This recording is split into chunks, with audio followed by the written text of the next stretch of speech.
What's going on, everybody, and welcome back to Dolphin Throwdown.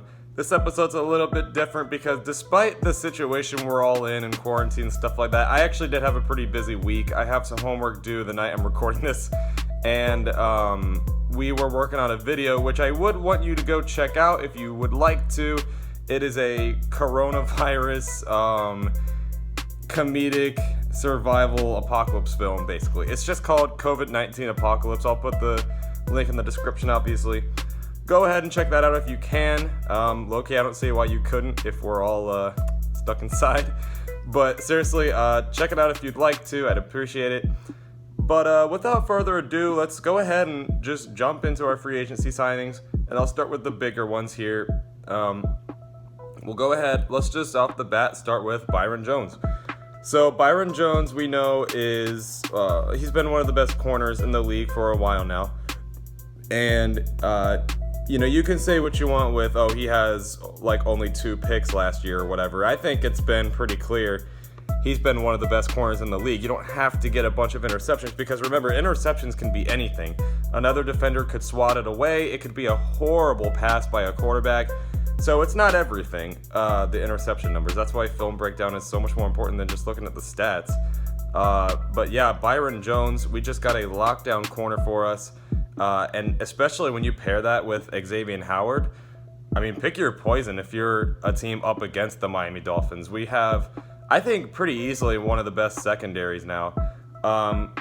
We got to fix the safety situation a little bit. And I know we got a safety from the Bengals. I cannot remember his name. I'm so sorry. I honestly have to do a little more research on him.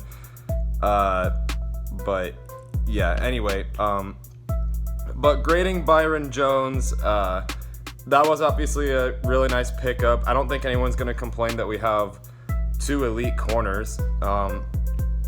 You basically got Xavier Howard, the one who does create a lot of turnovers, and then Byron Jones, the person who doesn't create a lot of turnovers, but he's locked down. He's there on every receiver.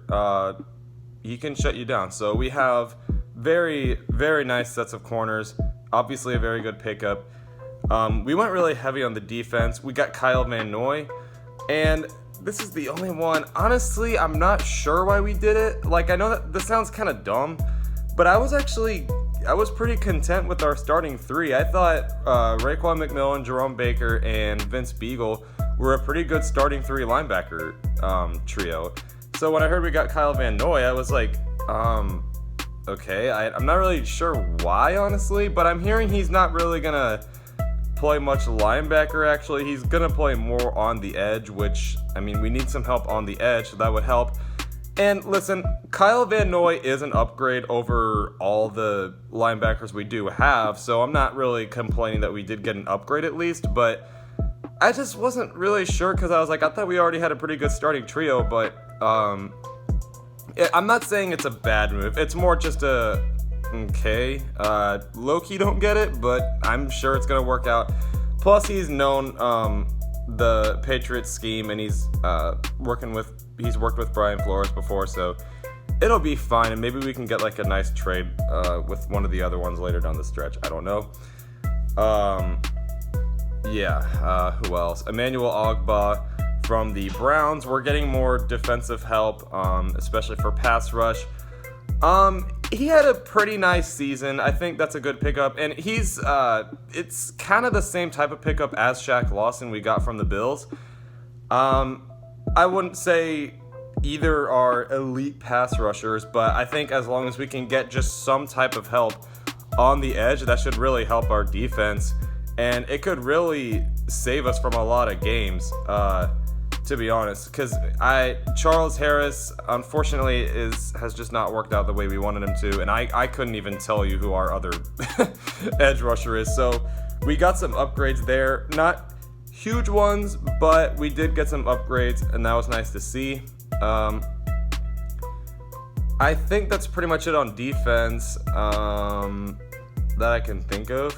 On offense, we're upgrading our O-line, which I know I've been ranting about, and we got Eric Flowers from the Washington Redskins, who a lot of people are making fun of because they're like, oh, he was a bust with the Giants when he played tackle. That is true. He was a bust when he played with the Giants as tackle.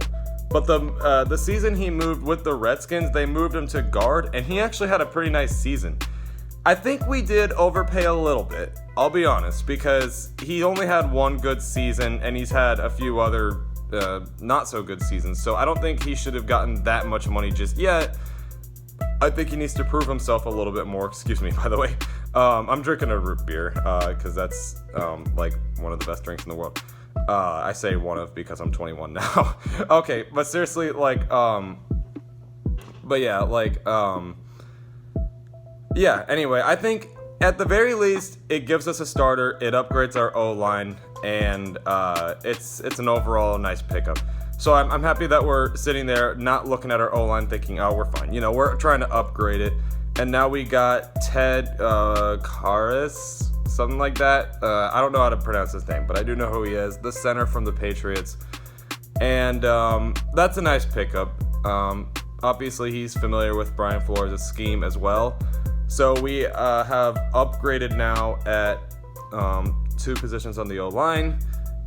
I won't say it's like a solidified offensive line. We still got to get some more help. But I like that we went out there and got some pickups. And in general, I like the pickups that we got. And one thing that I'm very happy to see is that the players are choosing to go to Miami for the sole reason of Brian Flores. I've actually gotten in arguments with people during the 2019 season when we were 0-6, whatever it was. Why don't you guys just go 0-16? That'd be so much easier. And I was like, no, nobody wants to play for a team that clearly does not want to win. We've got to go out and at least get some wins, okay? And that's what the Dolphins did at the end of the year. Everyone could see that, and most notably the upset against the Patriots. And oh, wouldn't you know, there's some people that actually want to go to Miami because they're like, wow, I like what the Dolphins established. I think in the future they could be really good.